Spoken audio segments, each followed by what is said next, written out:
ও মা শোনো না।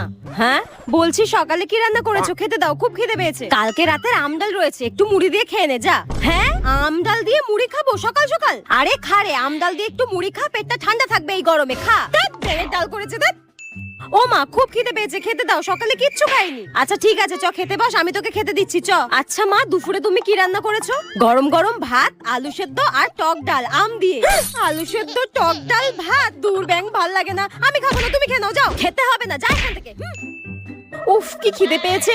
ও মা রাতে কি রান্না করেছো মা? খিদেতে আর থাকতে পারছি না, খুব খিদে পেয়েছে। তোকে আর রাতে ভাত খেতে হবে না, তোর জন্য আমি রুটি করে রেখেছি। তা মা রাতে রুটি দিয়ে খাওয়ার জন্য কি রান্না করেছো? কেন আম ডাল দিয়ে? আম ডাল দিয়ে রুটি খেতে যা লাগে না তোকে কি বলবো। এই দেখ ঘরের পেছনে যে আম গাছটা লাগিয়েছিলাম সেটা থেকে আম হয়েছে। আমি কি ভাবছি জানিস তো, এই বছর আমার আমি পাকতে দেবো না, আম পেরে পেরে সব আম ডাল বানিয়ে দেবো। আবার আম ডাল।